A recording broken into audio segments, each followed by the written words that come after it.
You're listening to Inclusive AF with Jackye Clayton and Katee Van Horn. Welcome, welcome, welcome. This is the Inclusive AF podcast. My name is Katee Van Horn. And I am Jackye Clayton. That one was perfect. I think that one was perfect. I thought it was good. We have a guest on, and I think we should start asking guests if they think that your pause between first and last name is appropriate or not. I think we should start taking a little poll. much. Yeah, a little much, a little too much. So we have a great guest today, and we will turn over to Laura Close to introduce herself and share a little bit about herself. So Laura, welcome. Thank you. Jackye, I thought that your pause added gravitas and impact. Oh my gosh, I'm putting that on a shirt. There it is. With it dash Laura Close. Yeah, Laura, you're creating a monster, and I don't think you know it. Well, thanks for having me on this podcast. I'm a huge fan. I had a chance to really listen to the back episodes and think about both of your long and committed careers in what's now called the DEI space. And it's sort of always a little bit of an honor to spend time with folks who really put their life's work behind this effort. So I am one of the 3 co-founders of Included.AI. We are Salesforce for DEI in the enterprise, and we can get into that later. I am a cisgendered female. I identify as she, her pronouns, and I'm also a mother.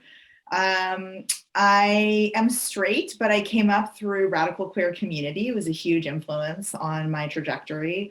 And I also came up through white anti-racist people's movements inside the United States, and was mentored by movement leaders who had been at it for decades before I came along. And I'm new to the software space, and I'm the only non-technical co-founder on my team. Yeah, so I come to technology from the DEI side of the house. Yeah, I mean, did I already say that I'm a mom? I think that's a really important part of my identity too. I'm a mom with 2 kids, and it's a huge influence, on how you see the world. So thanks for having me. Absolutely. Yes. Thank you for being here. We appreciate it. So first off, how old are your kids? Well, geez, the little dude is 8, and my older one is 10. Awesome. Okay. Aww. Okay. So Jackye has college-aged kids now, so she's kind of over the hump a little bit, which is mom good. of 2 adults. Yes. I made it. Yes. Yeah. And I'm the aunt of 18 kids of various ages, from like 1 to 33, I think is the oldest one. So, I can go pluck them out and like pick whatever age I want. It works out perfectly. All right. So Laura, tell us a little bit about your career, because I love that you have in your profile that you started before DEI was DEI. So tell us a little bit about that, a little bit about your career. I like to joke that I'm whatever chair I end up in within anti-racism and DEI movements is always on the sort of the uncomfortable edge. So now, like today, we're here because I'm founding software in the DEI space, but originally, I was heavily influenced by the Undoing Structural White Supremacy workshop series that came out of the Bay Area that was led by Bettina Martinez. And the original cohort there were part of my mentors. And then nationally, many Black liberation leaders had a chance to sit with me and kind of help me think through as a 18-year-old and a 19-year-old, sort of how I was going to shape my political career. Which went on for a very long time nationally, building consciousness around ally work and what that means. And the joke is always that, I was running around talking about structural white supremacy at a time when it was not a term that was in parlance and anywhere near what we would have now. And, even my extended family, the baby boomers above me, both my parents and probably my husband to be's parents were like, can you just slow down a little bit? It's a little intense. Right. And so, I have a habit of like being like, look, it's the 3rd rail. In fact, after political consciousness raising around the United States and a lot of networking, community, and capabilities building among political strategists, I went on to paid work for a while, which was really cool to be paid money for community and union organizing.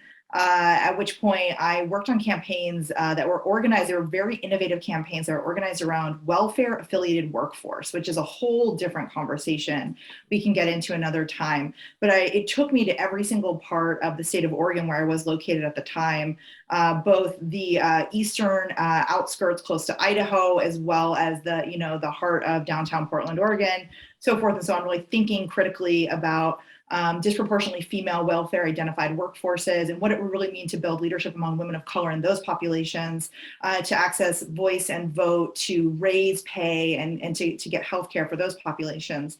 It's a very formative experience for me as well. And then I had kids, y'all. And I was like, how do you like make money to like feed them and stuff? It went on for a long time with me being like, if it's not wealth transfer, it's not happening.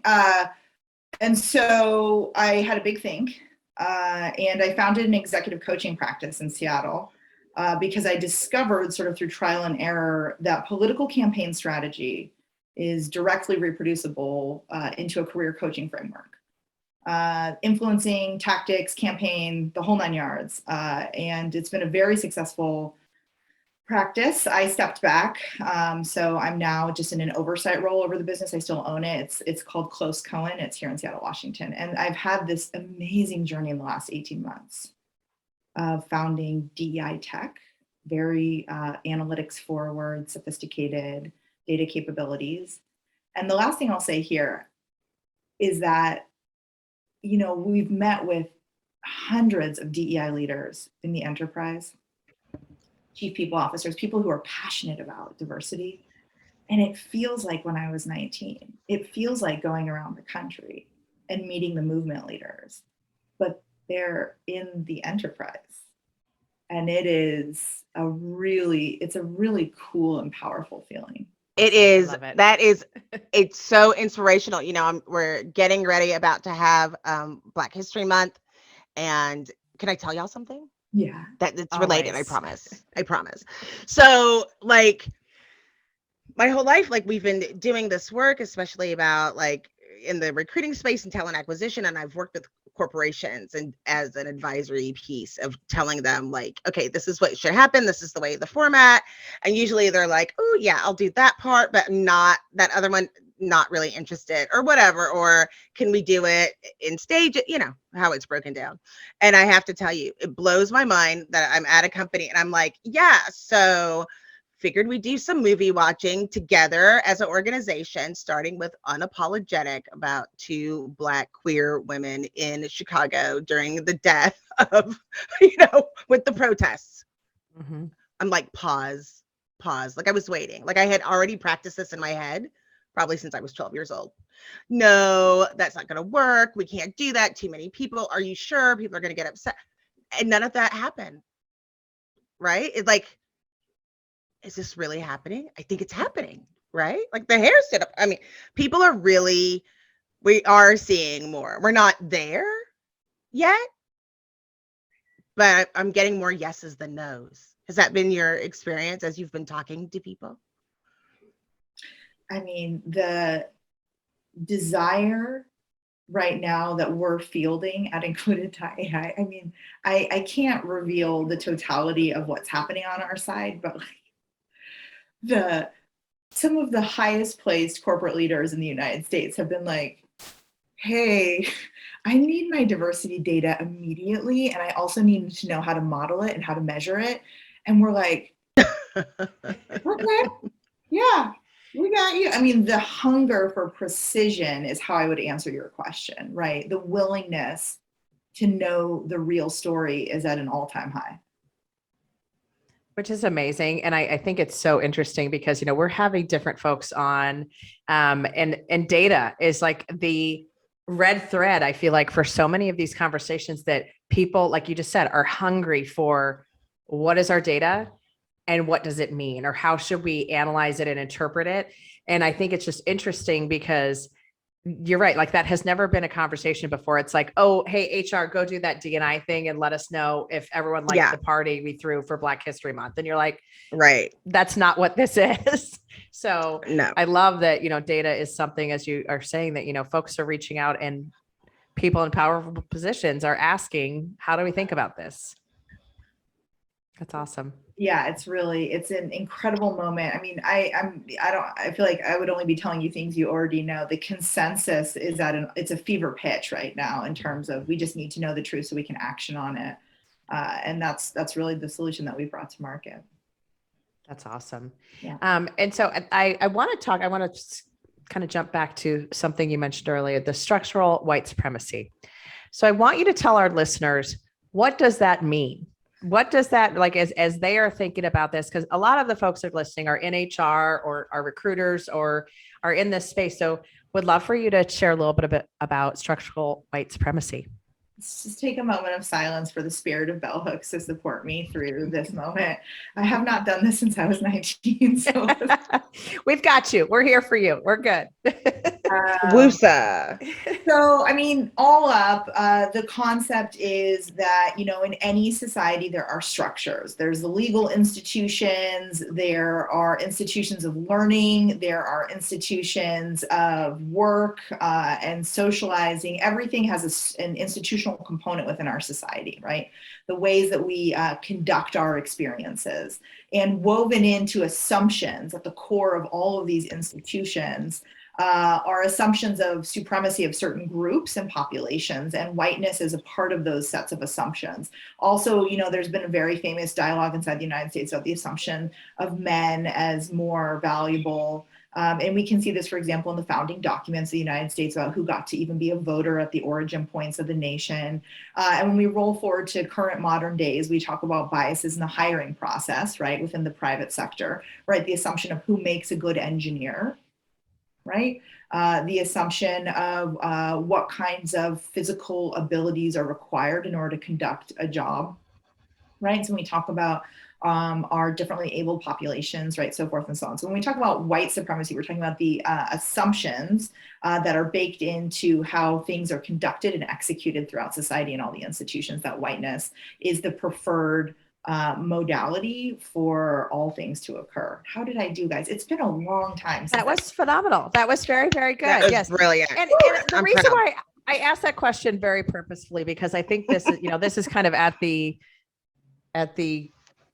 crux of CRT in a lot of ways, at the crux of so many of these conversations that are going on right now. And so to understand that it is that the default of whiteness, the default of maleness are the things that this country was built on, as you mentioned. And for folks to understand that and then it's that, once you see it, you can't unsee it. And I think folks need to start seeing some of these things that they have not seen before and really realize what impact that has on every single thing that you're doing every day out in society, and how that just completely changes when you go, wait, why are we doing it this way? Or who said? I saw something today, and it was Henry Ford actually came up with the 5-day work week, that it was 8 hours per day for 5 days. And it was a meme, like kind of he's big jerk face kind of thing, like what then he came up with that. But it's that same kind of thing, like this is just an arbitrary number and a number of days, that type of thing. So very, very interesting.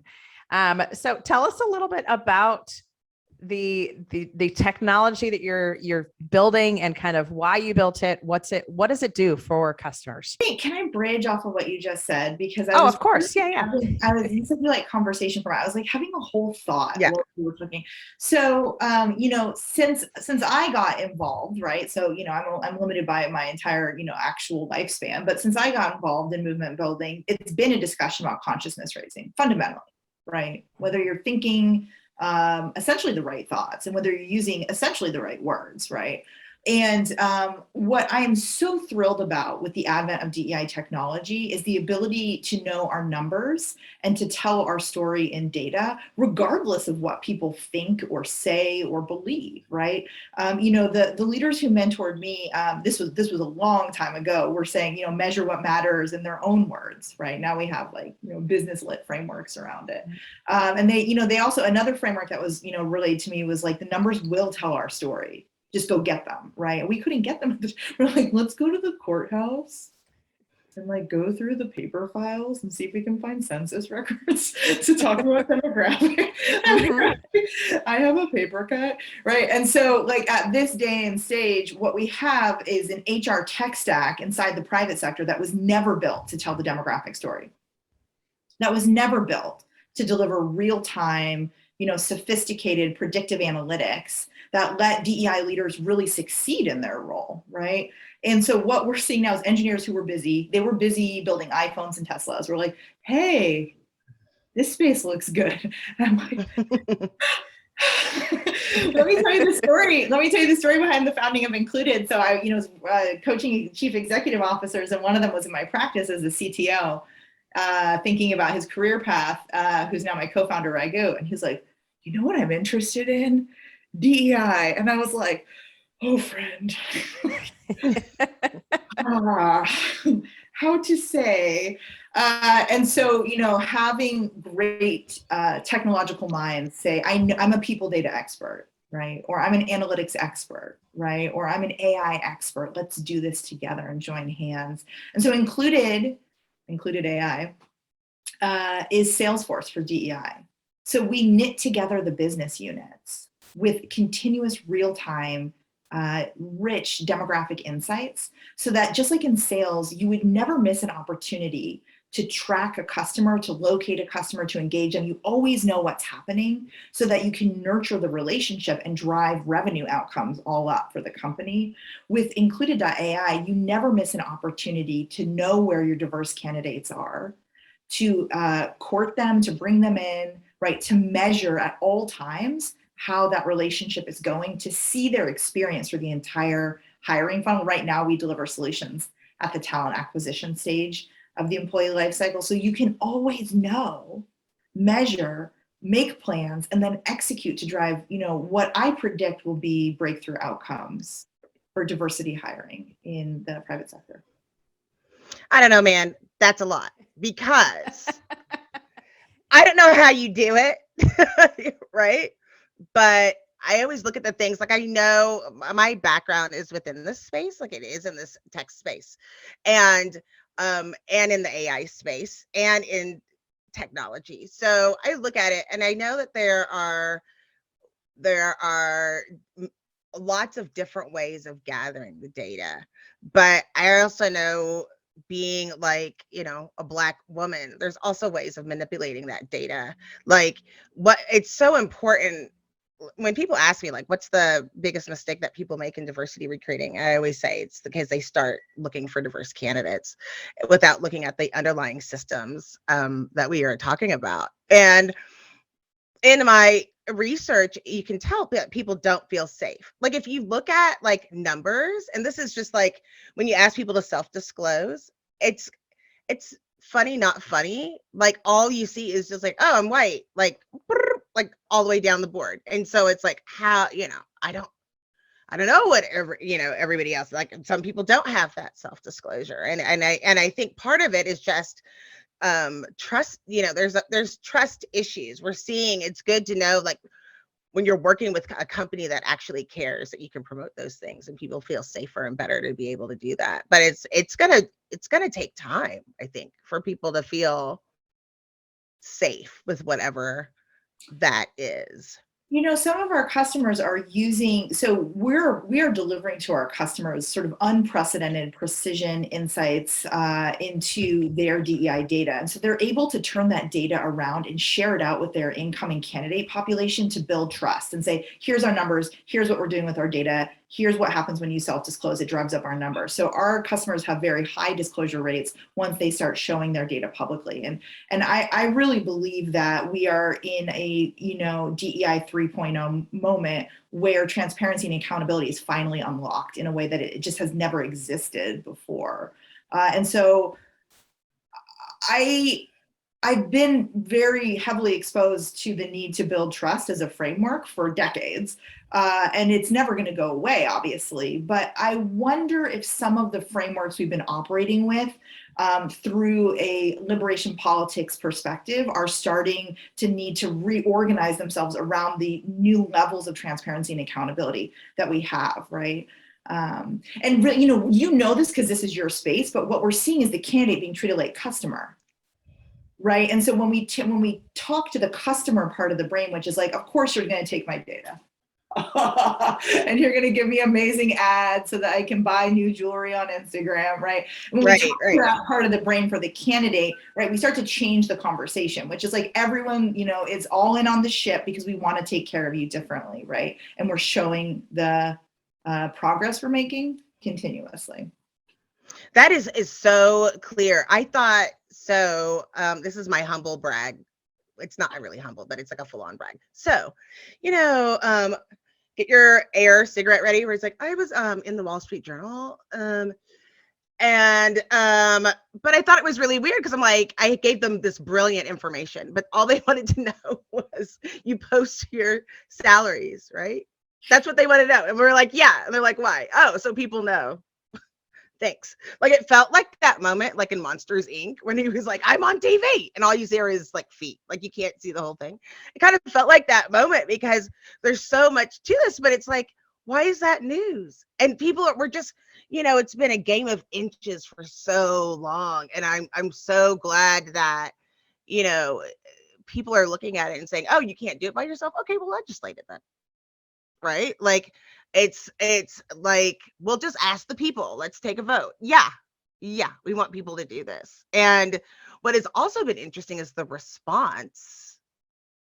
And it's the same as you've got, the same, like, who's complaining about having salary transparency. I'll let you guess on who doesn't want to do that. And like, it's the same people who don't want to teach, about what's actually happening in the country and how people have been treated through the same group, and it's like, can we just be done with that? Like, we're done with that. I think collectively we're done with that not working anymore. What I really want to talk about in response to what you just said is the fact that, when we talk to our customers, we talk to leading chief diversity officers who are fielding, this can come full circle, fielding inbound requests from majority identity candidates on LinkedIn. So white majority identity or male majority identity candidates are saying to them, what is the DEI policy at your company? I need to know before I choose to work there. So majority identity candidates are demanding this information, but why, right? And it's because DEI coming into the enterprise, the demand is so high, not simply and exclusively because it's, quote, the right thing to do, right? Or because enough people have read the same book, but because it represents the advent of grassroots democracy inside the employee experience, right? They know that they're going to get a voice and a vote. And so to come full circle to what you're saying, it turns out that every company that bets on DEI is winning, because it's the whole new level of the game, right? And so that's who's succeeding. I can't believe that you get into the Wall Street Journal and you have this wealth of experience, and all they want to know, there it is with the air cigarette. Yeah. And all they want to know is, do you, yes, no, up, down, vote, do you publish, right? You're like, I could tell you anything, and I just want to know. That's right. Right. But that's, I'm sure with all of the wisdom that I gave in the quotes, they'll be back. In another 30 years. They'll be back though. I can feel it. But it is like, the thing is that because people are starting to understand, wait, you treat people bad? Like, let's just look at it from that standpoint. I mean, and we're seeing it across the board. It's not just like Black people or people of color. It's like, wait, you treat women bad? Wait, I don't want to work there. You don't have people with disabilities. You don't have accommodations, or you decided not to, you didn't get an interpreter so somebody couldn't interview at your company, or you didn't have a chair for a person to interview at your company so they could wait. Like, especially, there's so much going on in the world. Like, can we just try to treat each other better? There's a lot without us. Like the movie, like, I can do bad by myself. I don't need you to help me do that. Well, and what we're discovering through all of our customer research as we built our product for Included is that most companies don't have visibility into how candidates are getting treated inside the hiring funnel.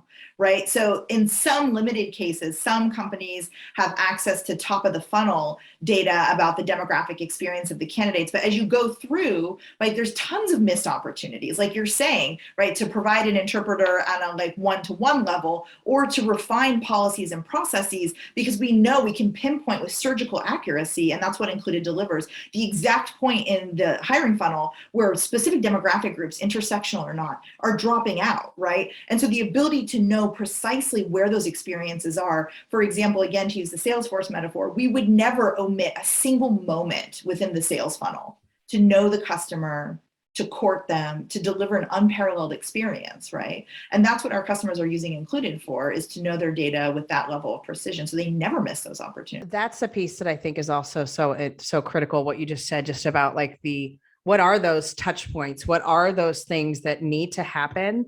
Because I've always like thought in the way that I visualize employee engagement is almost these threads that tie the employee to the organization. And I think, when you think about a CRM tool such as Salesforce, whatever, HubSpot, whatever you want to call it, it's what are those touch points and how different are they for every individual? And obviously they shouldn't be. They should be consistent. They should be equitable, all of those things. And so I think that's one of the pieces too, is just how do you create an environment that is more equitable by being more consistent and by using a tool such as Included?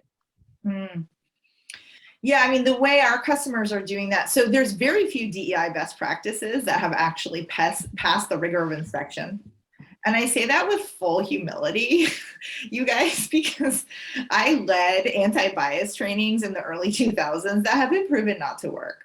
So, that's because they weren't biased. Yeah. Like, you can't teach people about bias if they're not biased.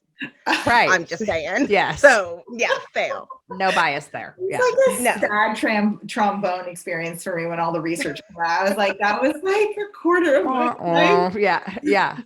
But again, yes, but then also I think there is like, I have been in the same boat where you take that, the joke of, hey, if you take that 2-hour bias training, that doesn't eliminate bias, unfortunately. But I think there's that piece too of, that's where the awareness though comes in, because how many hiring leaders, how many folks have you talked to about bias that like when that light bulb goes off of, oh wait, you're talking to me too? Oh, I thought I figured this out. I don't have bias. And I'm like, no, I still do have bias. Every single one of us does. And that's just the way that this works. So I think that's a piece too, that yes, I had the same sad trombone moment of like, however, you know what just started working? And this was like a weird, so I started teaching the stages of bias. Yes. That's actually working. Okay. Because people are like, because if you say, oh, you're biased, don't be biased, right? That's like saying, oh, like you want to be skinny, well then, like eat less. That's like not saying, oh, you drink a 2-liter Dr. Pepper a day.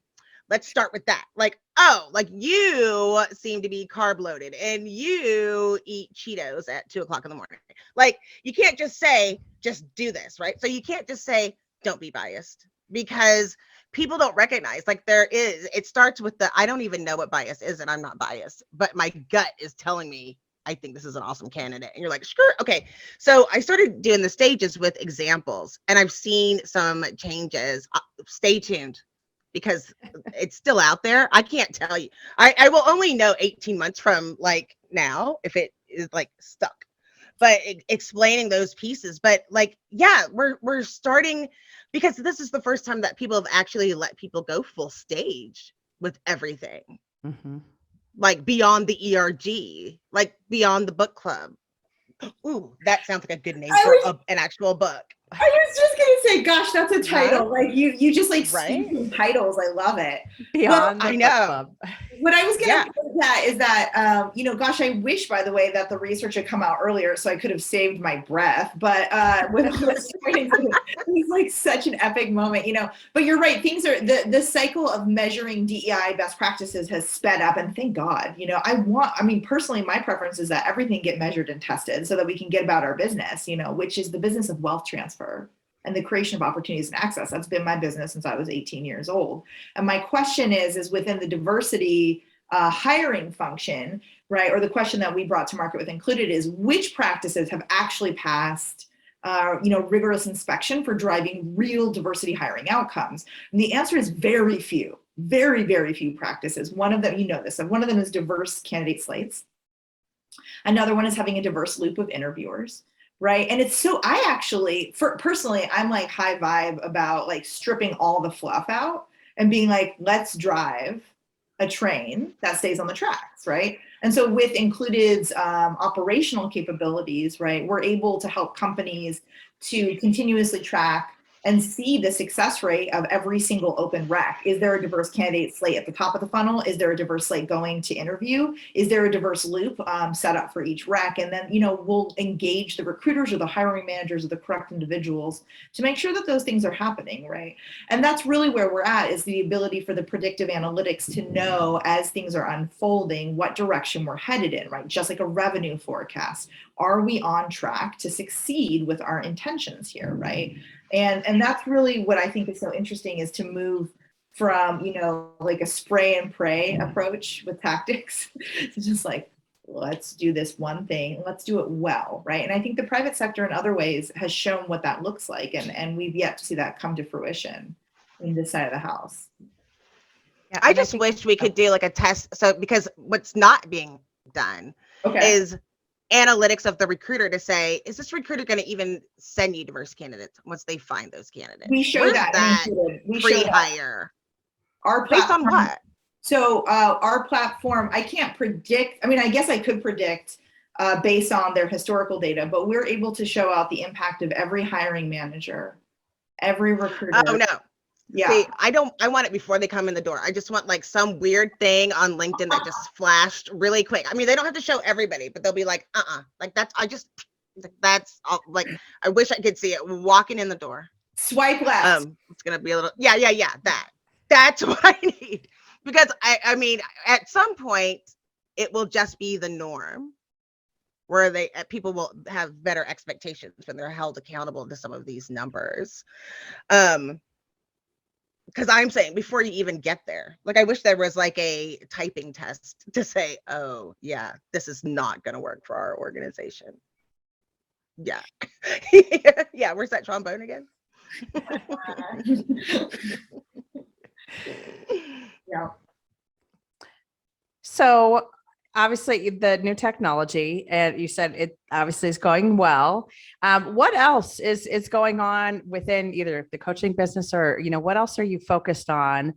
What else do you want to talk about? I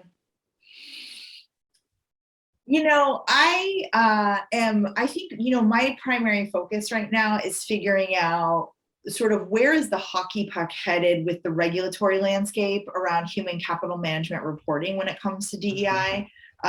Those external pressures that are being visited upon the private sector are driving, like a percentage of the executive population that was not previously bought in to the business case for diversity, which, by the way, we find a huge acceptance for now. I know you guys see that too. So I'm really interested in, sort of NASDAQ, SEC, the state of California's board regulations for diversity that went down in litigation. We expect them to come back. And then also, like, where's the hockey puck headed with this high level of hunger for precision in DEI data? I mean, we have yet to see the outcomes unlocked, right? Because those solutions like Included are still being deployed right now in their first like 24 months. And so is this really going to drive, the breakthroughs that we're hoping for, right? So that's a big question mark in my head is, is this going to be the key that unlocks the door? I don't know if that's the case. When I was 19, I thought, getting people to understand the structures of our society might work. Now I'm here and I'm really curious about what it means to put tools in leaders' hands that give them the information they need. And then the final piece is really just, when it comes to the pipeline, right, for female, Black, brown, disabled, queer talent in high paying jobs, the investment in that infrastructure, I think, is really the next place that our customers are interested in. And as a result, I'm interested in too. Some of the greatest thinkers that we've had access to, diversity leaders at scale, are spending a lot of their time investing in that infrastructure, the pipeline, the education of like Black and brown children to make sure that they're having total access, right, to the skill sets that prepare them for opportunities that are high paying and high demand. So thinking kind of, again, always structurally, right? I'm thinking about the regulatory landscape. I'm thinking about the pipeline issues. A lot of it ends up back at the government level. Yeah, I think so environmental, social governance, all of these, the ESG stuff that's coming up for so many organizations, especially, as you said, the publicly traded companies, the conversations that I'm having that, the CFO is now saying, Katee, tell me more of the things that I need to be aware of, or what else we need to put in this report, which again, even 3 years ago would have been unheard of. That was kind of always my joke, is the CFO never really was that on board, or I won't say didn't care, because that's not nice. And that's a generalization, but it was like, show me the number, show me. Yeah. Jackie's face, if y'all are watching, you can see it, but if you're just listening, but it's right. Like the CFO was like, no, show me the numbers. And now that we have the data to be able to say, here's the thing, when you have a diverse candidate slate, here is the statistical, difference that it will make in how many people you will hire that are underrepresented. Like, that's data that they can wrap their head around. You just summed up my whole planet in like 3 words, which is like, here's the data. Right. That's right. Even people are crazy. They crave the data, but then you show them the data and they're like, nuh-uh, like they gaslight themselves. So like that, we need to get there. Okay, here's your data. And they're like, no, Ronald wouldn't do. Ronald is doing it. I mean, we gotta, like, it's Ronald. That's what I always say. Like, the numbers don't lie. Like, we can tell at any stage of the funnel where we're at, and then we can look. I think it's what's funny at Textio. It's just we look at language, right? So then we're like, oh, we've seen an increase in these problematic phrases and job posts, and we're like, getting a little stressful in sales. Like, you start seeing all this language that comes up, like metrics driven, like President's Club, fast like all paced this stuff that you're like, oh, the fast-paced ninjas over there, the fast-paced ninjas of the world. Yes, they're all there. That's the job title. I'm looking for a fast-paced ninja. Guru. Well, Jackye, let me ask you a question. Actually, I couldn't help but think, as I was coming onto this podcast, you're a leader of both DEI and talent acquisition at a tech company. That means that you are my customer. Yeah. And so I couldn't help become curious sort of about the problem set that you're facing. I mean, that included, we are 100% customer obsessed. And anytime I get a chance to talk to a leader in the DEI/TA space, right? Like, I'm thinking about Christy Robinson, who's also the head of DEI and TA at BarkBox, who's a customer of ours. I want to know sort of like, what are your, Franklin Covey, like, what are your big rocks right now? Like, what are you really trying to wrap your arms around? Well, I just think in general, it's like when you look at skills gaps, right? And you have, let's just pretend that you're a company and you have Acme Brick as one of your technologies, but nobody's using Acme Brick, right? So then you're like, hiring manager, what are the requirements? And you're like, what about Acme Brick? And they're like, no, you don't really need it, right? And so you see, like, you're like, no, wait, you need it. And then you have people who are like, oh, I got to quit because I thought I was going to learn Acme Brick and I didn't learn Acme Brick. And so you're like, okay, you have to hire somebody with Acme Brick, right? So when you're talking about it, what I always am trying to wrap my hands around it is that you're trying to, it's a let's look at it from a holistic point of view. Like, when you know that you're doing the culture ad, that is different than everybody who's here. That's always going to be the challenge. And so we have to look at those types of gaps as well as skill gaps. to make sure that we have the alignment. And also with us, we are inclusive across the board. And so somebody came and tried to sell me something the other day, and they were like, oh, like, you need more women, am I right? I was like, we have one man on our exec team. No, I need more men on my exec team. I need, I don't have that. So now what? Like, oh, like, this is like this group. Like, nope, we're good there. And explaining the inclusive, like, it's making sure that we have access to everyone that I'm needing, right? So that's the biggest pain point. It's like, not everybody who has a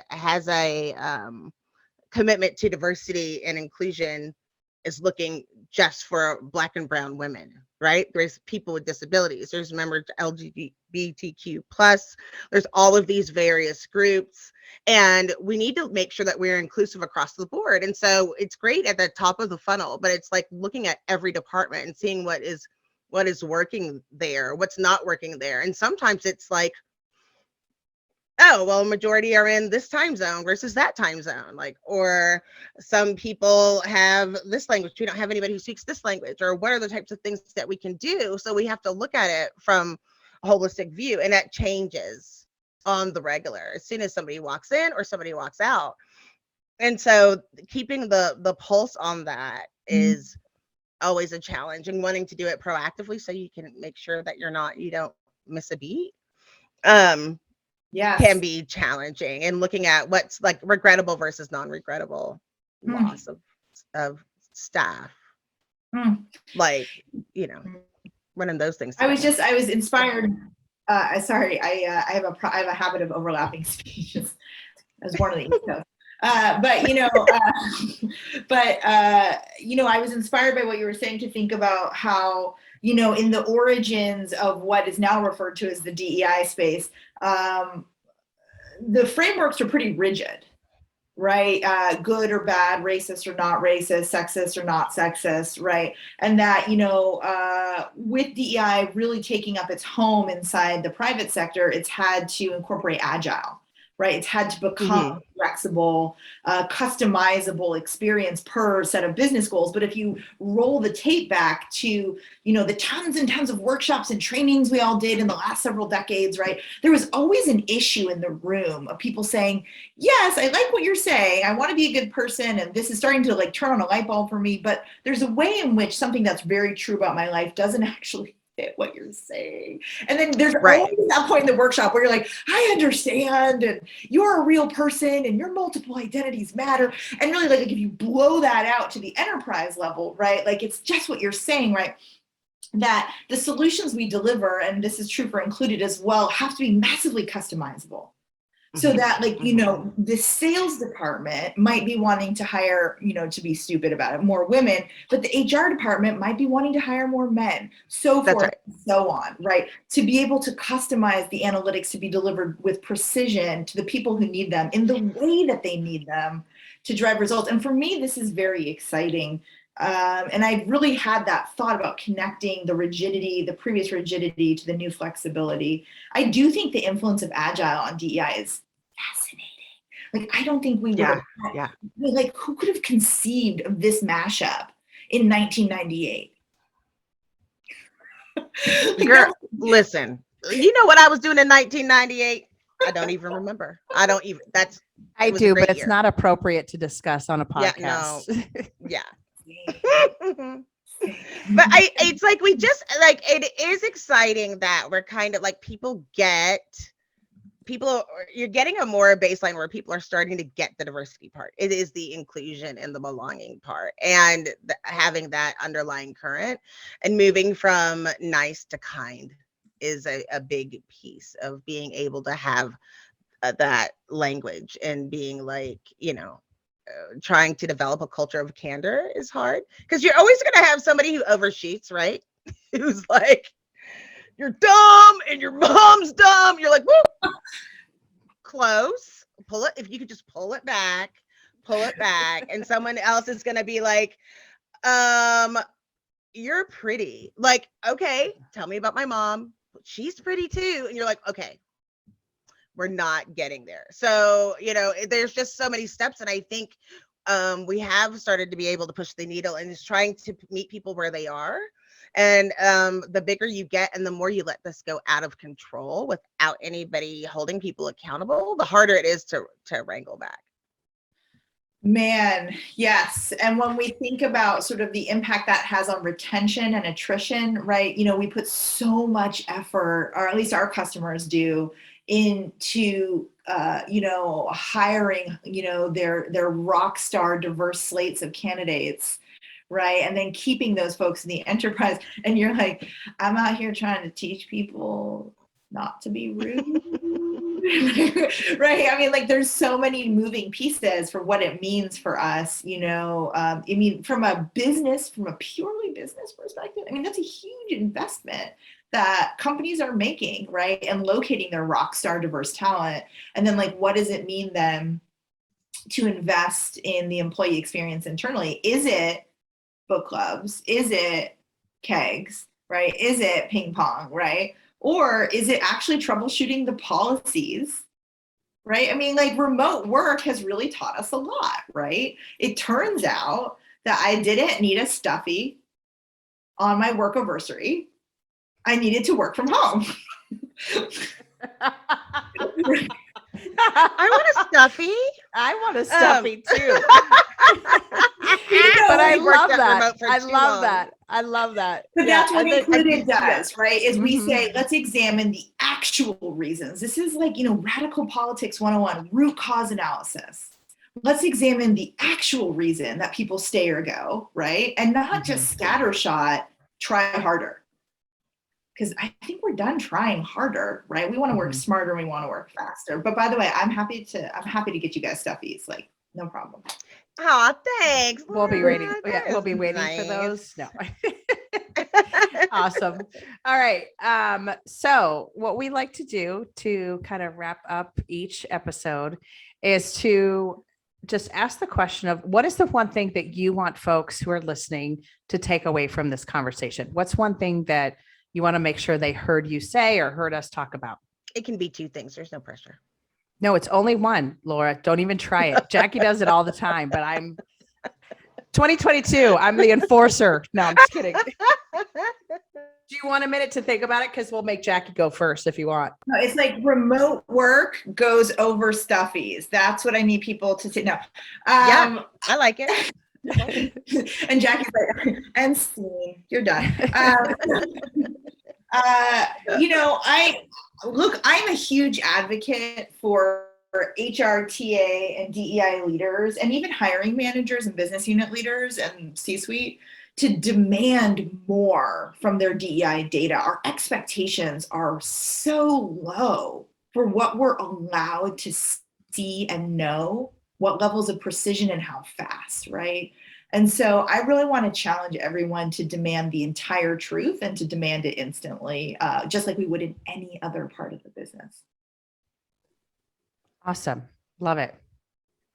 Jackye?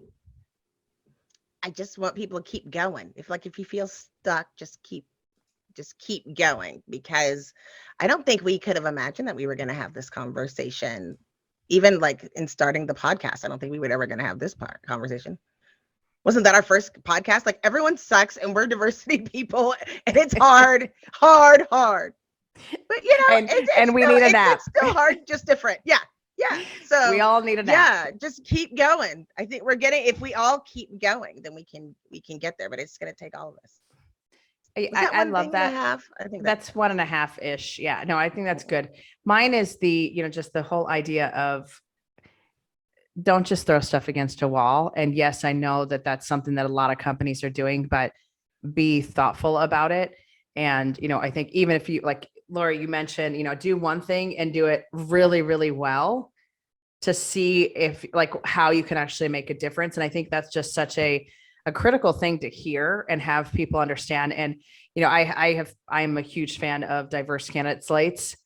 If you just did that one thing, the impact that you can have, or if, talking about Jackie's realm, if you just change the language on your job postings and nothing else, what a difference you could have on the amount of candidates and the different candidates that you would get. So like just do one thing that is really, really good that we know works and do it well, and then measure it, and then do the next thing, and then the next thing, and then the next thing. Because I think that's a one piece, Jackye, you're talking about taking a nap, all that stuff. I think that's one of the other pieces that you start talking about D&I to leaders and you see their eyes kind of glaze over because they're like, holy crap, what? Like we have to do all of those things. But when you start to, and even I know we're joking about book clubs, even that there's a book that I highly recommend that every team goes through, and I facilitate it and I love it. That's one thing that you can help to just create that more awareness and all of these things. And so one thing, do it really well. So I don't know. That wasn't really one, Jackye. I think that was like a summary of all. Yeah. I was like, isn't that like half? That didn't feel like a full idea. It's like half baked. So that makes up. That's okay. I gave an extra half. That counts. Okay. All right. We're good. All right. So thank you all for listening. Laura, thank you so much for being here. We truly enjoyed the conversation, and look forward to connecting again soon. This is Katee Van Horn. And this is Jackye Clayton. And this is the Inclusive AF podcast. Oh yeah, that. Bye. Bye.